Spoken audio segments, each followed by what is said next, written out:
Welcome to Tales from the Fandom, a podcast that brings a special guest out of the multiverse and straight to you.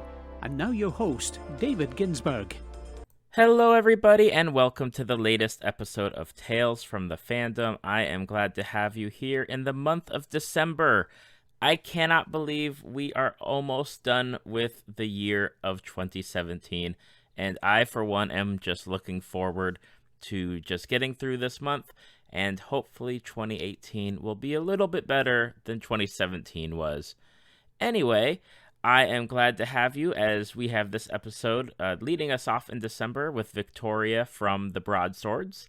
The Broadswords is an all-female actual play D&D podcast that just started a little bit over a month ago.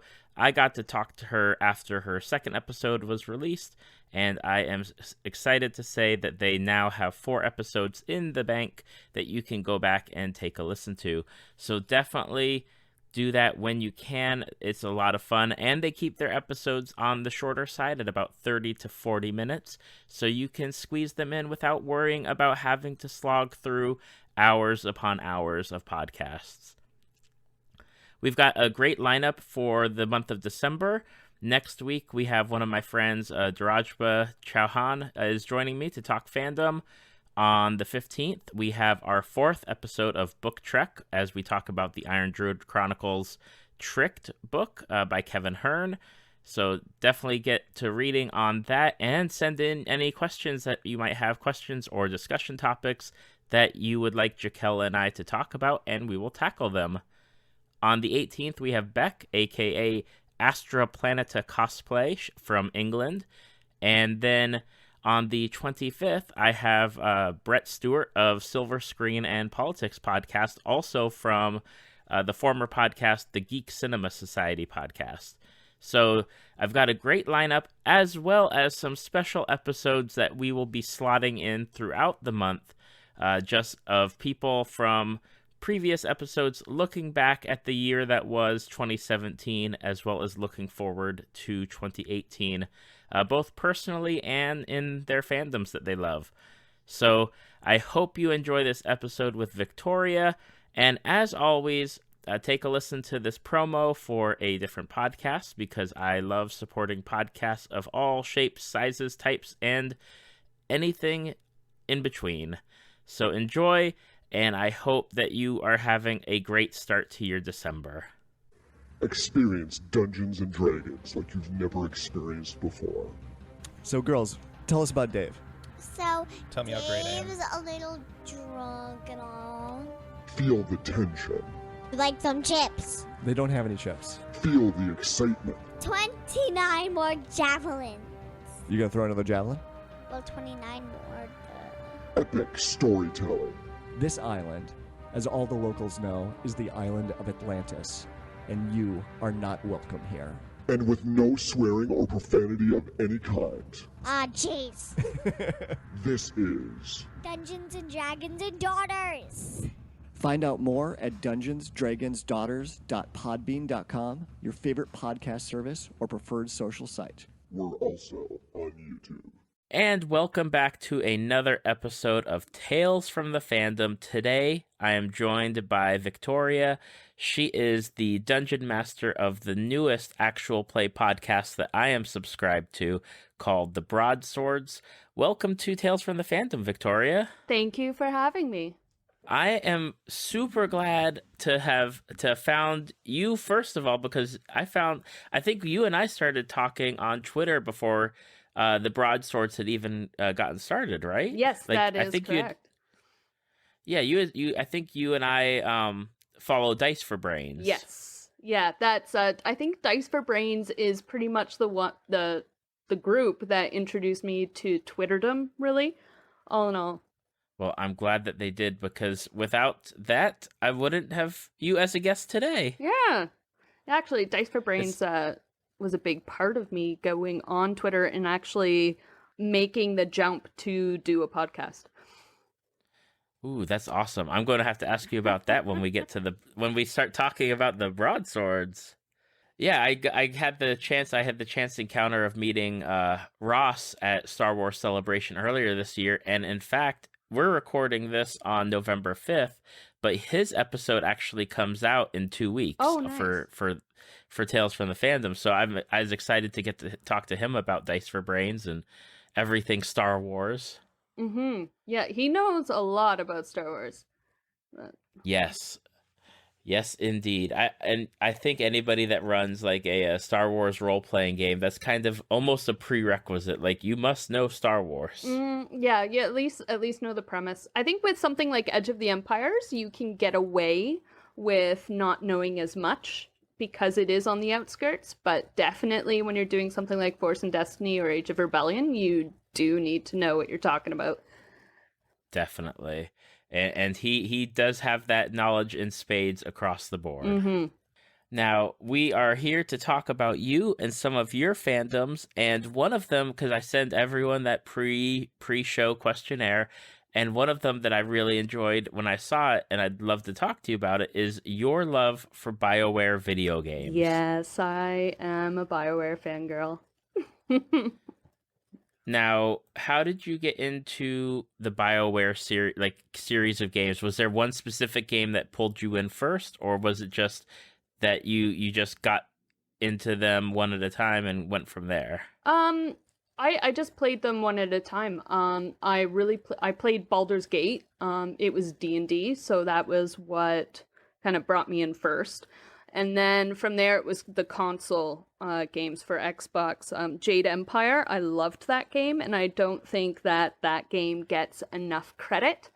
And then, of course, my favorite video game of all time, Knights of the Old Republic.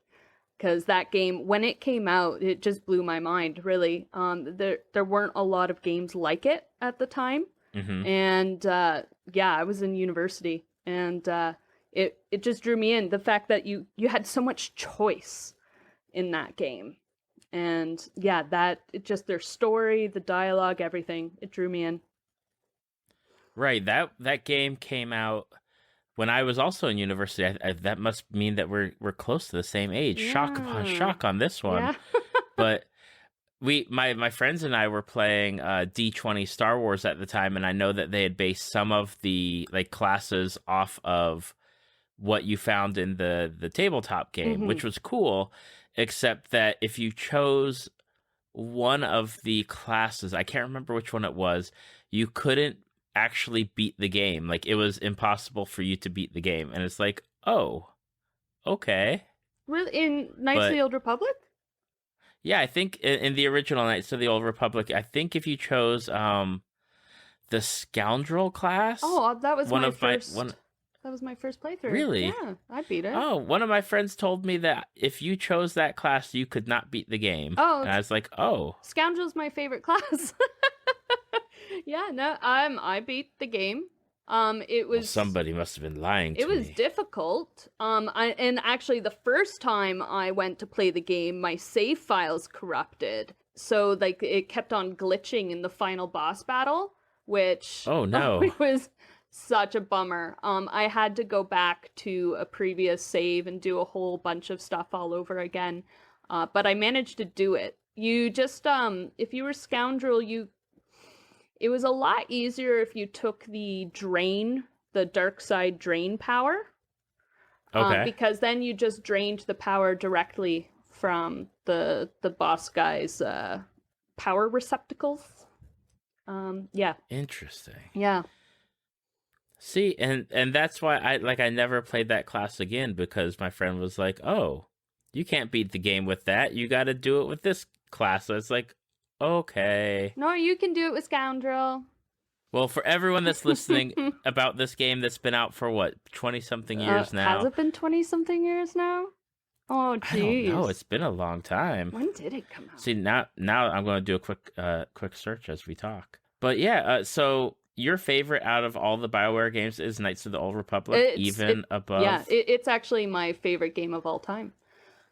Oh my goodness! Yeah, what is it about the game? Is it the choices of the freedom of choice? It's the freedom of choice, and I just really enjoy the story. And I mean, the spoiler on this really old game, Revan. I mean, just the whole concept of Revan. I mean, partially of the way through, you kind of got the idea. They weren't very subtle with the twist. But when you did realize that twist was there, you're like, oh, this is awesome. And I thought it was, everything about it is just a lot of fun. I've played it, I can't even count how many times I've played the game. I recently played it not too long ago, like a month ago. Yeah. Do you prefer playing on like the console or a PC? It depends on my mood. I find the console version of the Knights of the Old Republic is very glitchy, and the save files often get corrupted. So for Knights of the Old Republic, I end up playing on PC more, simply because the old version is glitchy. And I've purchased 3 different copies of the original, and they're all glitchy regardless of which copy you have. Oh no! Yeah, so I tend to play it on PC more. But Bioware games, I'll be honest, I more enjoy playing like on console just because I like sitting around on my couch. And because I don't have like a PC set up in my living room. So yeah, so I end up doing more console for Bioware because then I can lounge on my couch and really get into the story and the dialogue. Awesome. Yeah, being on the couch is a lot better than maybe being at the computer and tied to it and just sitting there. Yeah, and you have to glaring. sit upright. Whereas when you're on the couch, you can like recline, you can lie down, prop yourself up with pillows. You know, it's great. And then the dog like chills out and cuddles with you. It's it's a more relaxing experience. Absolutely. And I just checked the Wikipedia page. It is 14 years old this year. 14. I didn't think it was going to be 20. Next year is 15. It came out in 2003. Okay, yeah. I was definitely in university at the time. Yep. And I know that you had brought up Jade Empire, and I bought it for probably like $1 or $2 on a Steam sale, and I haven't played it yet. But it's one of those games where when it came out, it definitely caught my attention, and I really wanted to play it, and then I just never did. So what do you love about Jade Empire? Again, it was story. It was all the different dialogue options that you could do. And it being a Bioware game, it was just the different choices that you have and how they affect things. Now, this is really early on. Jade Empire is early on in this style of game for Bioware. So, I mean, it's not what Bioware is now. I mean, when you look at, let's say, Dragon Age Inquisition or something like that. But it definitely, you saw where Bioware was taking it. And again, at the time, there weren't other companies making games like that. And even still to this day, I think Bioware is still pretty much the only developer that is making that kind of video game. Definitely. I think BioWare is like the only major one that's doing it, and then you find like those smaller independent ones, but they don't have like everything that you're looking for in the game, right? As as like they don't have the budget what BioWare puts out now. Exactly. Right? Yeah, they don't have a big soundstage with orchestras, and they don't have like the actors being able to act it out with motion capture, and they don't have the voice actors that they can get. Because BioWare can draw really good voice actors. Yes, they can. Do you think Jade Empire came out so Jade Empire was one of the first BioWare games that like really caught a lot of people's attention, that and Knights of the Old Republic. Do you think it's underappreciated just because of when it came out? Like if it had come out, say 5 years later, 10 years later, do you think it would be more like better received, well received? With the newer kind of treatment? Yeah. I think so. And I think perhaps too just the subject matter isn't as popular, I guess. I know there are some people out there who think it's a mediocre martial arts kind of story. But I don't, or game rather, but I don't really think of it as a martial arts game. I think of it more as a story-based game, a narrative-based game. I don't know if it would do better or not. I think it's just people think, oh, martial arts, and they want to play Mortal Kombat. They don't want to play an immersive story. Yeah, that's the one game where I know that I have a lot of friends that always tell me to play Mass Effect or Dragon Age. They're like, you need to get into it, and I just have problems with both of them as far as combat and just trying to do that the way that how they like BioWare has their combat. Like I can totally do walking around and dialogue and all that stuff, but then the combat kicks in. It's like, oh, too much. I can't handle it. Like there's too much going on. You know what? Mass Effect is the only shooting game I'll play. If there's guns involved, I won't play it. Like Fallout, can't do it. Nope. I tried to do melee based in Fallout. Nope. That's near impossible. So I just watch Kevin play it. But yeah, Mass Effect is the only shooting game that I can and or will play. Yeah, I always joke with like friends of mine or people that I talk to here, and I'm like, yeah, I can totally play like original Wolfenstein and Doom, where it's like spacebar to shoot and up, down, left, right to move. And once it goes to like do your side steps or like strafe or look around the corner, like I can't do that stuff. Like that's getting too many controls for me. I find actually BioWare games are probably easier to play on the PC because your mouse you can just point and click. Whereas when you are playing console for a BioWare game, you're using those analog sticks, and that's where aiming can be a lot more difficult. Yeah. Yeah. So you might have a better time at it if you played it PC. Yes, I'm definitely more of a PC guy, but I do love my console games just for the fact of sitting on a sofa and putting my feet up and I know. And just getting that bigger screen and everything else. Yeah, and you know, like having like your feast of food laid out on the coffee table in front of you, and then you can pause and like eat, and yeah, I'm totally with you. What I'd love to do is get a PC set up in my living room and have a wireless keyboard and mouse, and just chill. Oh my See, God. I thought about getting that Steam Link that like, you know, that plays the Steam games on your TV. I thought about that, but I'm concerned about like wireless, like keeping up with the connectivity and everything. Yeah. But And then it's so tempting. like the idea of being able to play Civilization from my couch though, like that's the perfect Sunday.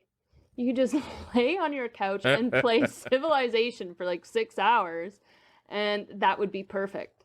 That not only that, like, you know, you can play, you know, you're just one more, I'll do one more turn. I'll do one more turn. You could fall asleep.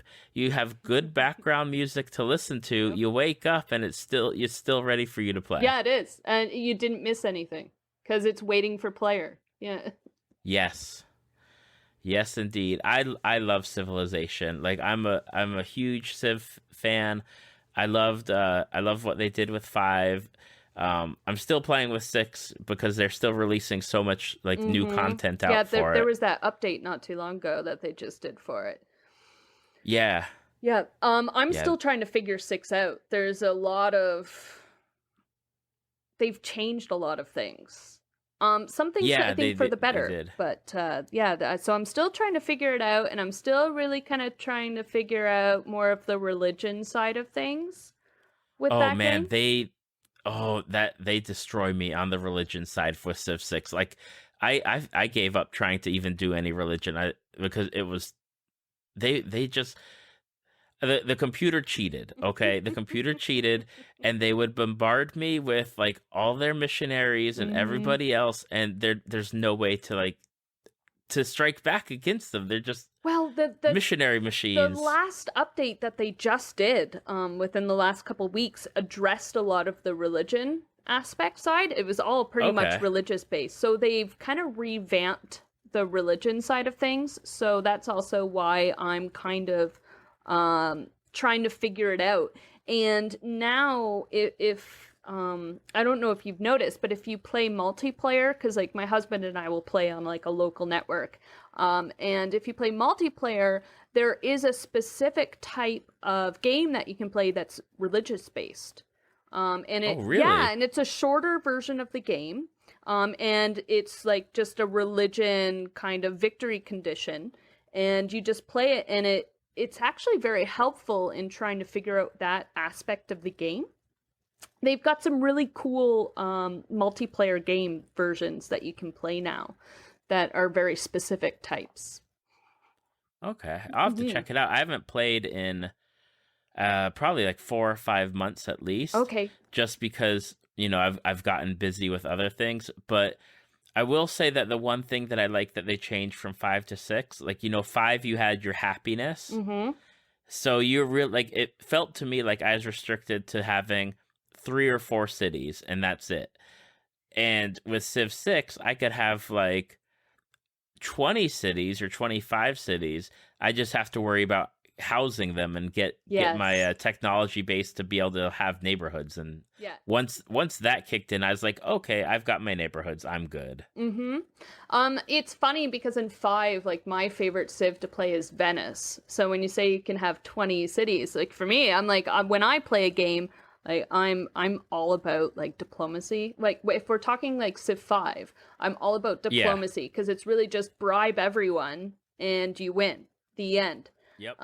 So for me, it was all about Venice. And if you can get Venice with a luxury resource, you win. You just, like, bribe everyone. You take over city-states, make them puppets, and then you just go on and you win. That was my favorite. But now in the new one, you can't do that in 6. So I'm still trying to figure out what my angle is. Yeah, I've tried. I think that the best that I've gotten in 6 is I just had to go to war with everyone. And that's the other thing is like the diplomacy, regardless of like how nice you are and all the stuff that you do, like, hey, let's be allies. Like, they still don't want to go to war with me, like, to join me in a war. And then they'll say that I'm a warmonger. If they still if they like what I did, they don't like that guy. I took him out. Oh, you're being a bad person now. I find because I actually, when I play Civ, I don't like doing the war thing. And I like trying to win, like, culturally or diplomatically. But I find that I always end up pissing everyone off. And they all declare war on me. So I'm trying to figure out how to make people be okay with me amassing wealth and cultural artifacts. But yeah, it's not working so well. I'm still really trying to figure out 6. The one thing that makes me entertained is when the small little Civ, like, across the map, who has had no interaction with me, declares war on me. I'm like, what? I know. I didn't do anything to you. I know you because I ran into, like, your scout, and that's it. I know, it's weird because in 6, what they're doing now is each Civ has things that they like and things that they don't like. So if you are doing things that they don't like, regardless of, the fact that you haven't even really interacted with them, they're going to declare war on you if that's what their parameters are. And I find that irritating, to be honest. So I'm I'm such a cheater. I'm learning which civs like what, and I choose which the computer plays. And I make sure I'm like, yep, you're not gonna be Norway because you're a jerk.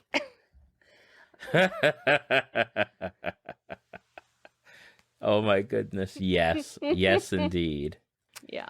Oh man. Yeah, I've got so many games to play. Like, I played Civ 6 and 5 so much, and I play, like, XCOM 2, which is my other go-to game on the computer. But then I've got, like, Steam always does the sales, and it's always like, okay, I'll buy this game for $2. I'll buy this game for $4. Like, I have Mass Effect 1 and 2 on the computer, haven't touched them. Told somebody I was going to play them, never have. It's just so sad. They're some of my favorite games. Okay, I can't believe I'm about to admit this, but I like love Bioware games so much. I've written Dragon Age fan fiction. Actually, that's how I met Tracy, who's in the Broadswords. We bonded over our love of Dragon Age fan fiction. Yeah, so that's how we met. But yeah, so it hurts me a little bit to hear that you have Mass Effect 1 and 2 and you've never played it. I know. I've let so many people down with my inability to play some of these games. Like I will say that like I tried the demo for Dragon Age 2, I believe. Okay. But again, trying to control multiple characters, like, and get them to do what I want them to do. I don't know. Like maybe it's a game I need to watch someone play rather than me play myself. Okay.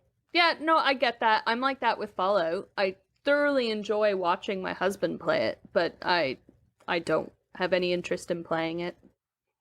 So I get it. I do. Yeah, it's a tough one, but eventually my kids will get old enough to where I can play certain games in front of them and it'll be okay. Yeah. Like that's the flip side, is that my video game playing time coincides with like my time to work at night and my podcasting and stuff like that. It's like, yeah, it's a balance, and right now the balance of video games has lost at this point. Yeah, no, I get that. Another reason why I love Bioware games is their portrayal of women. Like FemShep, like you take like the female shepherd, voiced by Jennifer Hale, who's amazing, but she's not a sex icon. She's just a soldier. You know, she's not in spandex, and she's not sexualized in any way, really. She just does her job. She's a hero.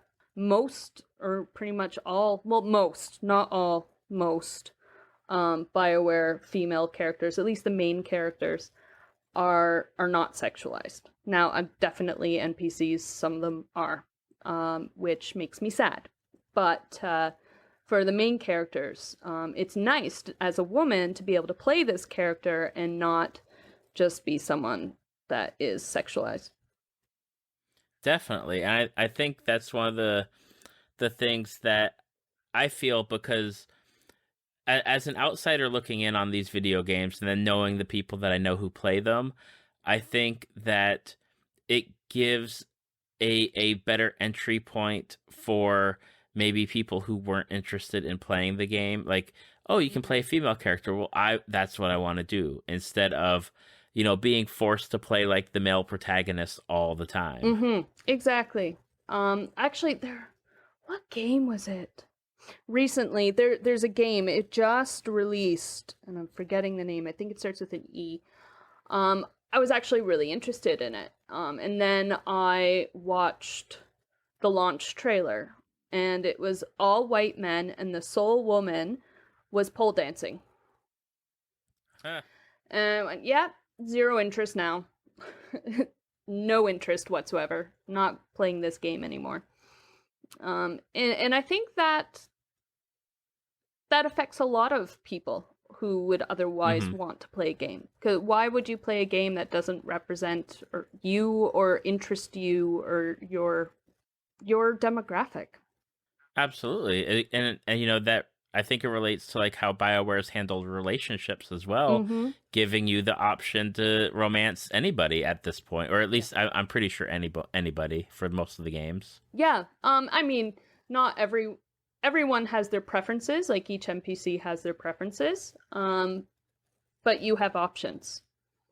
Right. And that's a step forward. That is a huge step forward. I think they dropped the ball a little bit with Andromeda. I was very upset with them, particularly with Sarah Ryder. A lot of people complained, saying she was ugly. And then when they did the big update, they gave her a little bit of a makeover and gave her some lip gloss, because, you know, women need lip gloss to save the galaxy. So that did upset me. Actually, that was what made me make my Twitter account. I did not have a Twitter account. I had zero interest in Twitter. But that upset me so much, I wanted to tweet at them and let them know how upset and how hurt. And I actually felt there's a little part of me that felt betrayed. So I created a Twitter account just so I could let them know and how I felt about that. Yeah. As far as like my Twitter experience, like I only got on Twitter like personally to like follow certain actors or actresses that like post only on Twitter about things, and then eventually it got social. And then I didn't realize how much I would need it when I started a podcast. Yeah. And holy cow, has it taken over?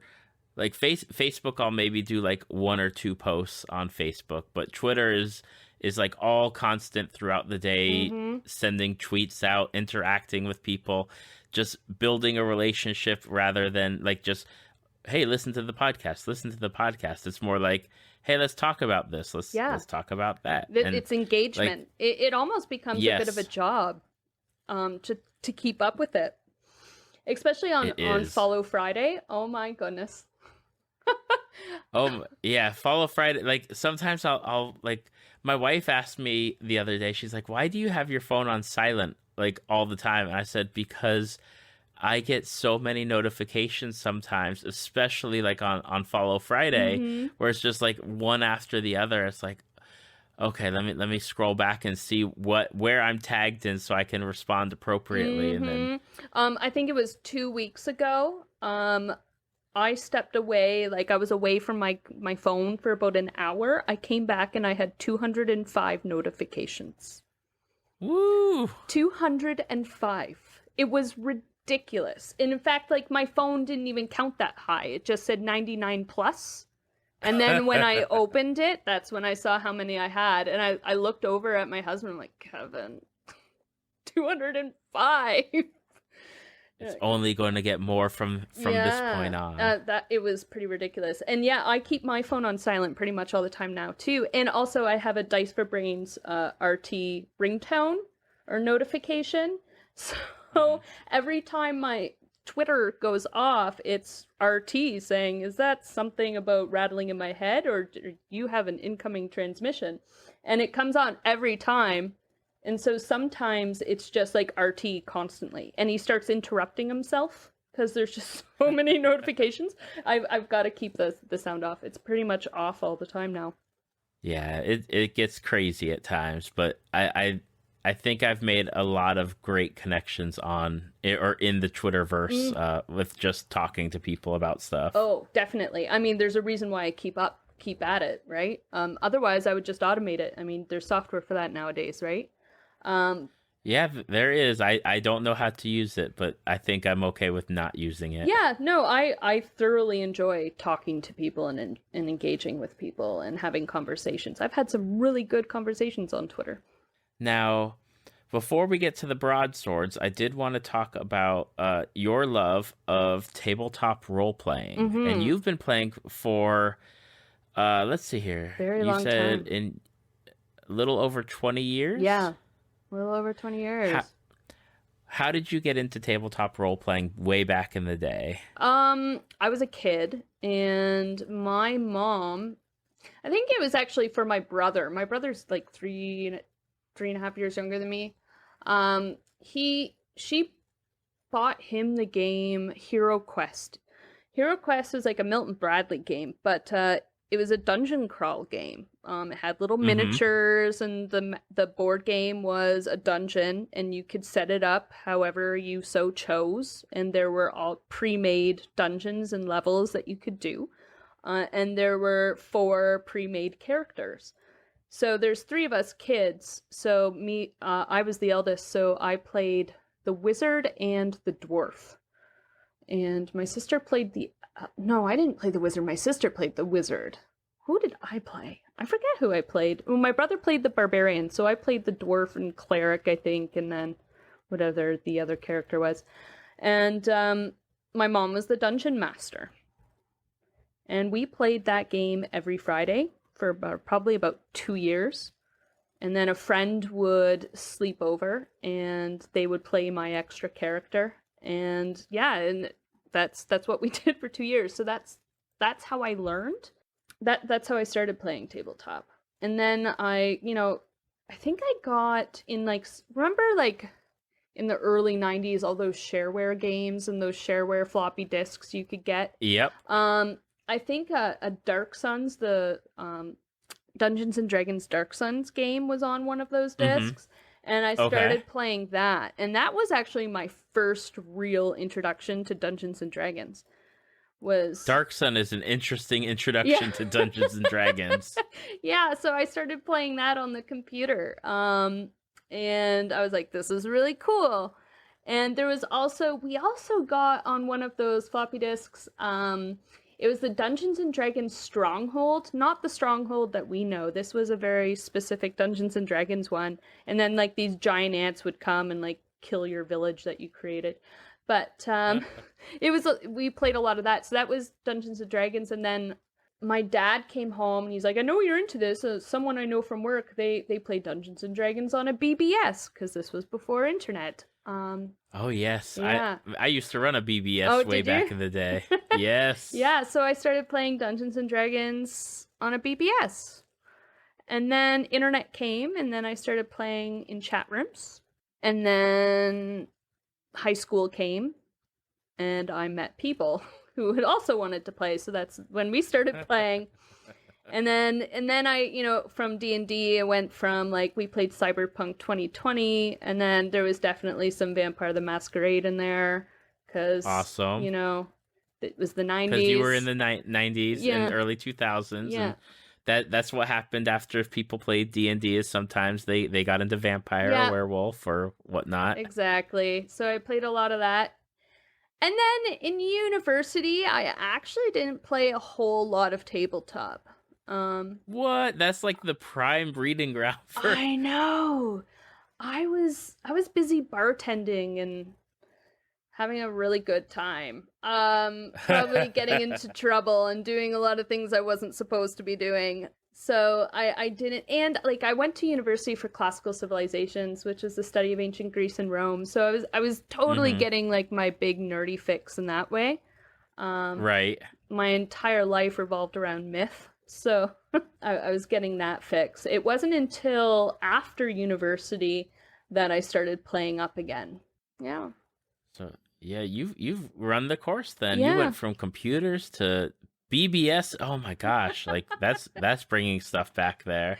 Yeah. BBSs and chat rooms and yeah, all that stuff. Like I remember the way I got into it was my mom used to have one of those carts in the mall, like with little knick-knacky things. Mm-hmm. And we'd go in with her, and I would end up at like one of the bookstores in their science fiction fantasy section, just reading through like D&D books. Oh, nice. And eventually, like, I would make enough money to buy one and bring it home. And so we would, like, my first game was 2nd edition D&D alongside, like, Vampire the Masquerade. Okay. Like, I entered both of those games right at the same time. And that was pretty much it. It's like those two and Star Wars into my college years. And then afterwards, it went back to more just D&D. But Yeah, I play Oh my mostly God. D&D now. Though, I do play a bit of like the Star Wars, the Fantasy Flight games. Those are fun. I thoroughly enjoy those. I really like their dice system. But I don't really veer much away. I mean, I've done Pathfinder and stuff like that, but right. I really like 5th edition D&D. I thoroughly enjoy what they've done with it. So it's more story-based, it's more narrative-based. And especially with the variants and the different types of rules and milestone variant and stuff like that, I think they're going in the right direction for creating a story-based game as opposed to a war game. Yeah, when we played, like in college, it was like 3 to 3.5, and that's fine, And I've played Pathfinder; it's very similar. When they switched to 4th edition, it felt very much like they were reaching out to people who liked MMOs, Yes. like Warcraft and stuff, and there got to be a point where if you didn't have the character builder to build a character, you could not actually like really make a character, because that first book, like the first player's handbook, was so eroded with additional information. You needed that online tool to give you all the proper information on your character at that point. Yeah, and that's how they got you with the subscription. Yeah. It was very much like an MMO, and it didn't work. Obviously, it didn't work because that edition didn't last very long. Let's face it. a lot of people stopped playing. And who wants, like, well, okay, actually, no. A lot of people do, but I certainly don't want a battle in D&D to last hours. Like, right. that's too much. No one wants that. No. And 4th edition was combat was clunky. I mean, that's fine when you're playing an MMO because you're just spamming buttons, but you're not doing and that. The computer's keeping track of everything that's going on. Exactly. It happens in real time. Not so much at a table. Yeah, our group used to, how the plastic rings on the soda bottles can pop off. Mm-hmm. We used to use that for conditions. Like, we would get like red ones for like bloodied, and we'd get different colored ones for something else, and throw it on the mini and be like, okay, at least like there's a visual representation, but still it is tough to keep track. Yeah, it was. Yeah, I didn't play a whole lot of 4th edition. One of my favorite questions that I ask everyone who talks about like tabletop role playing, especially Dungeons and Dragons, is, do you have a favorite race or do you have a favorite class? I don't really have a favorite race, but I find I mostly play rogues. When I play, I like rogues. They're fun. But I also really like warlocks. And one of my favorite characters was actually a multi-class of rogue warlock. And Ooh. Yeah, it was a lot of fun. So I played that for the Out of the Abyss campaign, and she was a good time. I really liked her. But right now I'm actually playing a barbarian in another game that I play, and I'm having a lot of fun with that. It's not usually the type of class that I play, but I'm thoroughly enjoying the just like, let's bash everything. Yes. Mm-hmm. Yes. The last character that I played for a really long time was like a 3.5 barbarian, and just the way that they handle combat is so different from a fighter or a ranger or any of those other martial classes, because they're just so different and out there. And I do have a question, because I haven't played a warlock. Okay. But what is it about warlocks that you like more so than, say, like the traditional wizard or sorcerer? Like, what is it about that class specifically? Well, you don't have to memorize spells. That's nice. So you don't have to sit there and decide, okay, which spell is maybe going to be the most useful. You don't have as many spell slots, but your cantrips, you have more cantrips, and your cantrips, if you get different things, can be more powerful. So it balances out with your lack of spell slots. And it's just story-wise. I think it's really just flavor that I love about warlocks. It's the fact that they've made a pact with this other entity, and that pact is their source of power. And that provides the DM a lot of power to create an interesting and engaging story for the player. They can really draw on that. So I think that's what I really like about a warlock, is more of the story and the narration standpoint. That's so cool, especially that they have like built-in stuff where you can use it to like kind of like massage into the story and just add that extra layer of, good stuff in. Like, you're not just like, I'm a fighter and I fight things. Like, I'm a warlock and I've made a pact with entity here, and that's so cool. There are different types of entities depending on what you want to play.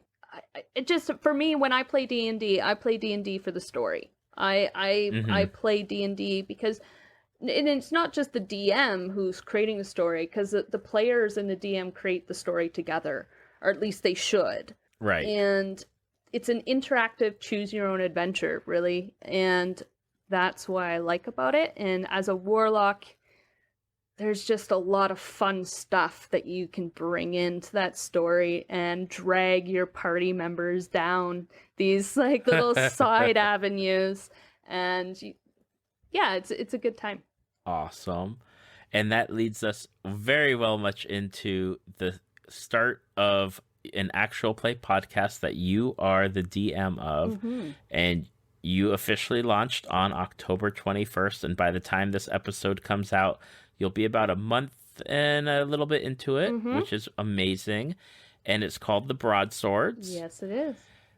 Now, how did you decide that you wanted to do an actual play podcast? Because that's a big, it's a big, obviously it's a time commitment to getting people to like sit down and play or record and play, and then editing and everything else. So like, what made you decide that you wanted to do that? I listened to a lot of actual play podcasts, and I thought that seems like a lot of fun. I'm a creative kind of person. I studied music for many years, and I write. I dabble in painting and drawing. I'm horrible, but it's just something. It's fun. I just like to create things. And my husband's a musician, and he's in multiple bands, and he has band practice a few nights a week. He has an outlet, and I wanted a creative outlet, and I really like playing tabletop games. They're fun, and I like writing music, and I like writing stories. So it was just kind of the perfect medium in which I can do all of that stuff, and it gives me something to do when Kevin's out at band practice. Right. Yeah. So that was kind of why I decided this is something that I want to do. I didn't really decide exactly what I was going to do until I had a conversation with Ross, actually through email.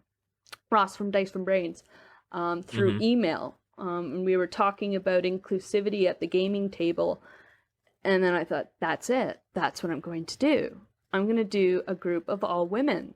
Because at first I was thinking, well, I'll recruit my husband, and maybe my brother will be into it. I was thinking about all the people. And then I thought, well, I'll be a female DM, and then it'll be all male players. And that would be kind of rare. Because, there's so many actual play podcasts out there. So what can I do that's a little different? Right. But when I was talking to Ross about inclusivity and diversity at the table, I thought, you know what? Let's just do all women. Let's go for it. And so I did. How did you find the people that would eventually join your table, so to speak? Like, did you go to people that you knew? Did you put out like a call to action, like come join my actual play? Or what was it about the people that are now on the podcast that made it like that you got those people? I knew them all before. We actually all met online in a women's fitness group, actually. And then from this women's fitness group, there a subgroup kind of created on Facebook it was like the women's fitness group, but the gamers. So it was like this gaming women's fitness group. And I knew them all from that. And I had met Tracy. We had, like I mentioned earlier, we were talking about Dragon Age fan fiction, and that's how we bonded online. And then we actually met last year at Fan Expo in Toronto, and that was a lot of fun. Bianca actually lives in the same town as me, and we met before the gaming subgroup actually had been created, and we had decided, let's go for a jog by the river, and neither one of us liked jogging. So we lasted about 5 minutes, and then we just walked for the rest of the way, and we just chatted. And then Kristen actually I met more recently, probably in April, in the gaming subgroup. I had, a year ago, I said, well, you know what, I'm willing to DM a game if anyone's interested. And so we started a game. And then I had a couple people who, life happens and they had to drop out of the game. So I needed a couple more players. And Kristen really wanted to play. So she joined that game. And then I started an Edge of the Empire game as well. And that Kristen and Tracy and Bianca all joined that game. So I had we did like 2 sessions of that. And then that's when I said, hey, do you guys want to be on my D&D podcast? And I thought maybe they'd be like, yeah, no, that's not something that I'd want to do. But they jumped at it. Like, they just jumped right at the chance and were super gung-ho, and that really surprised me. But yeah, so they've been super stoked about the entire thing. So yay. Yeah.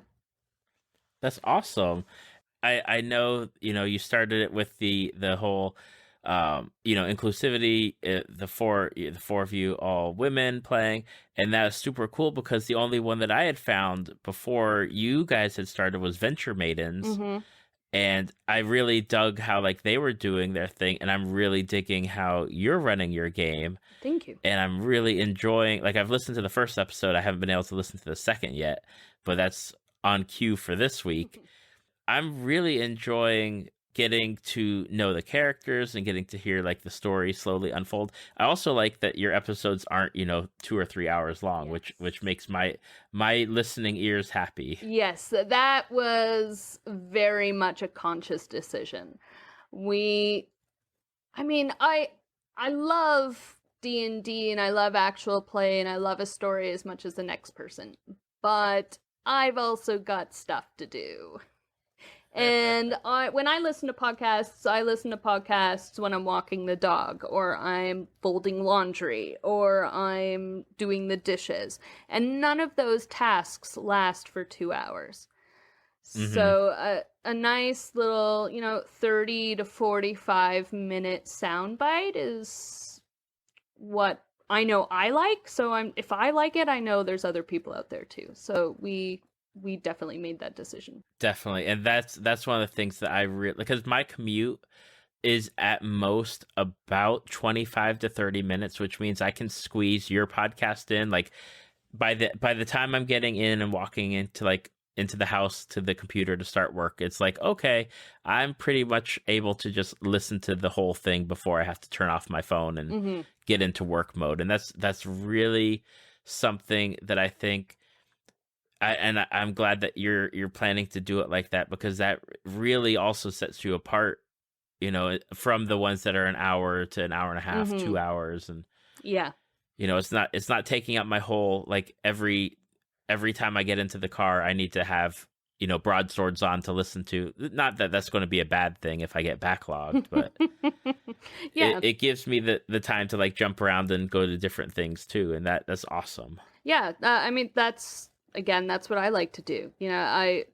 I'll listen to my, Hello from the Magic Tavern, because again, at Hello from the Magic Tavern, it's also within 30 to 45 minutes. You never see them going more than 45 minutes, and it's the perfect length.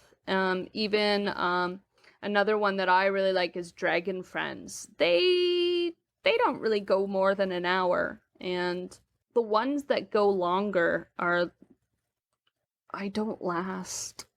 I'm afraid to say. I end up like getting bored, or life stuff happens and you get called away. Oh, definitely. Now with your players, Bianca, Kristen, and Tracy, how did they decide on their characters? Did they just pick? Did they all come together like as like a meeting beforehand and say like, well, I want to play this type of character. I want to play this type of character.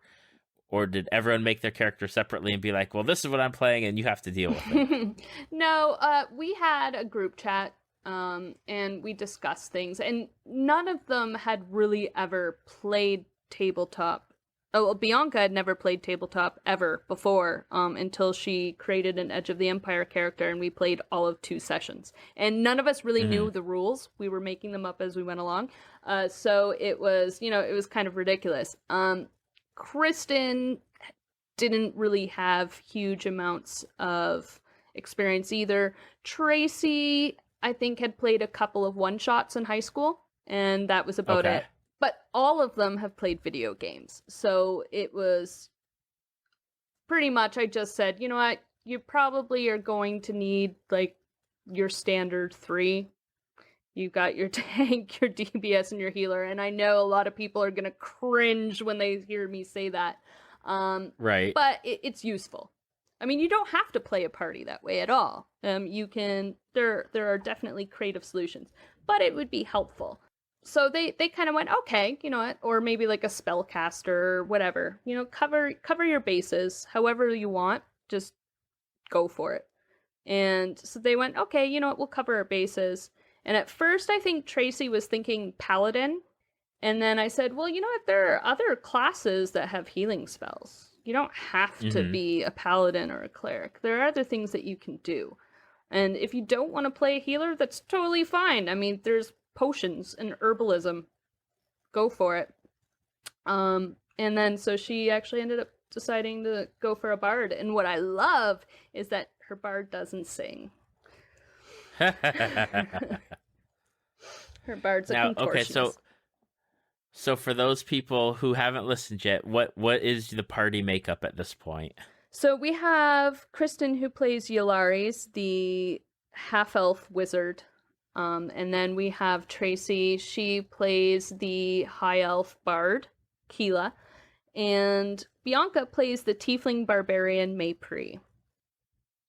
I just have to say, like, I love the thought and concept idea of just a tiefling barbarian. Yeah. That was awesome. Yeah, and that's something that I really love about this group is because they don't really have a tabletop background, they have no preconceptions of what race should be what class. They just went for what sounded cool. Right. And that's what I love about it.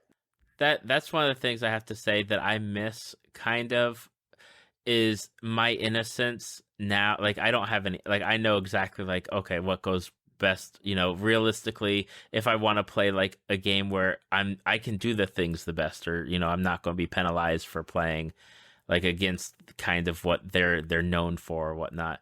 Like, I miss having that just pure, like, I'm going to play this and this because I think it sounds cool, rather than, well, they get a +2 to this and they get a +2 to that, and that makes them better. And yeah, instead of building, instead of playing math, it's just, let's just make a story, which I think works better for a podcast format.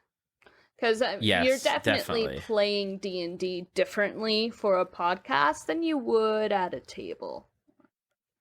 Yes, you're definitely going for more of a storytelling, atmospheric type of game, rather than like, oh, I rolled a 20, you know, getting the number crunchiness is more in the background rather than what it might be at a table. Yes, definitely. Now, for those people who haven't listened yet, maybe this is their first time listening to, you know, getting to know the Broadswords and everything, is the Broadswords actual play, you're doing 5th edition D&D, are you doing it in any kind of like game setting, or is it more like homebrew that you're coming up with? It is using the traditional D&D settings. 5th edition doesn't have a huge amount of material out, really. So what I've done is I actually went back to 2nd edition and looked at a lot of those old source books for settings, and I settled on Rashomon, which is like a northeastern country that borders Thay, where the Red River, the Red Wizards are. If anyone played the Bioware Baldur's Gates game, whatchamacallem, Boo and Minsk are from Rashomon.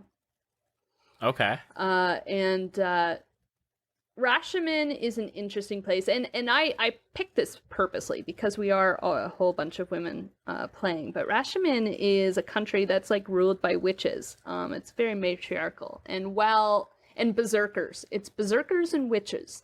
So I thought that was a very interesting concept, because everyone is very used to, everyone's used to Neverwinter or Waterdeep or Baldur's Gate. So I definitely wanted to use the lore that already existed, but showcase another place that exists.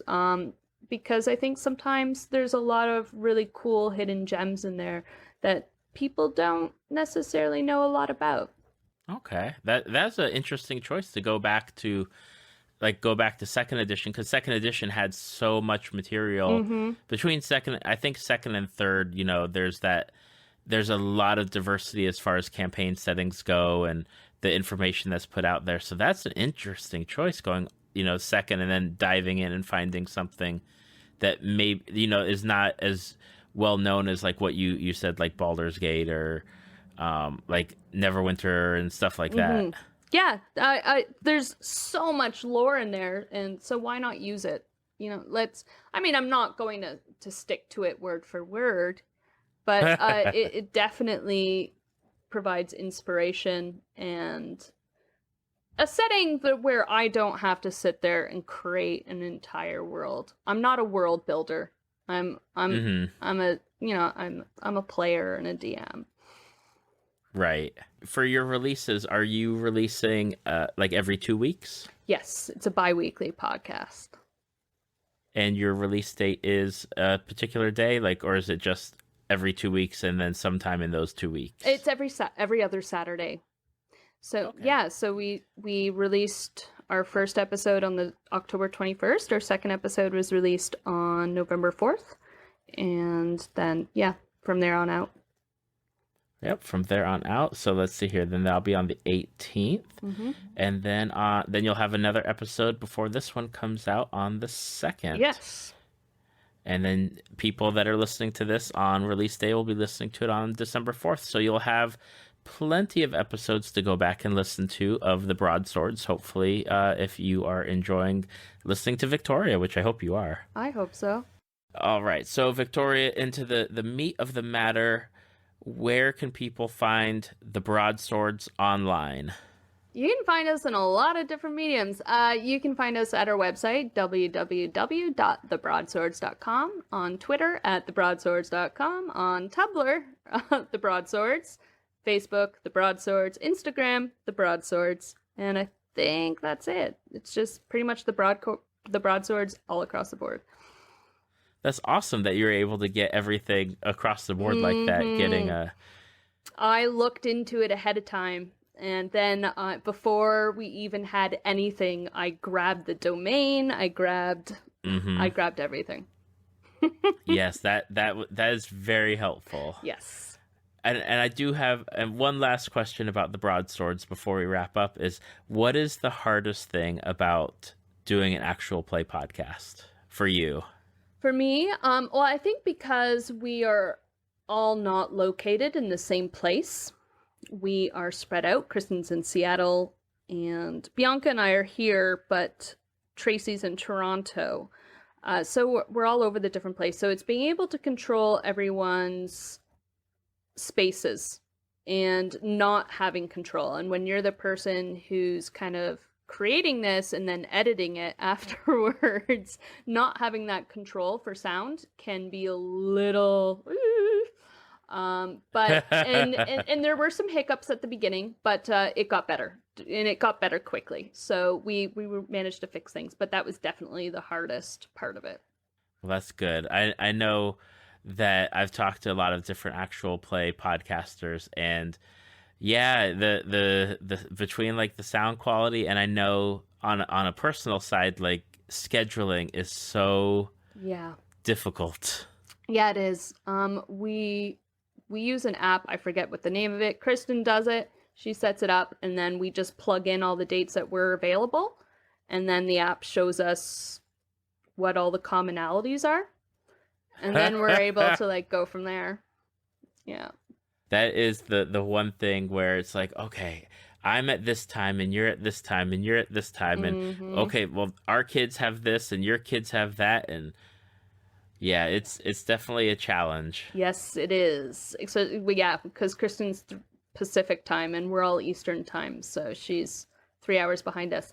All right, Victoria. Well, I love the Broadswords. I'm super happy, number one, that I got to like even talk to you before the Broadswords like got started up. And I'm glad that I've been able to have you on this podcast to talk to you and to talk about the Broadswords. Thank you very much for having me. This is really exciting.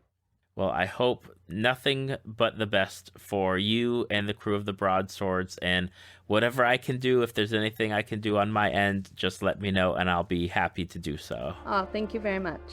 Thank you for listening to Tales from the Fandom. Subscribe to us on iTunes or your podcast app of choice. Follow us on Facebook at www.facebook.com/Tales Tales from the Fandom to see photos, links, leave feedback, and check out upcoming guests. If you'd like to be a guest, email David at talesfromthefandom@gmail.com.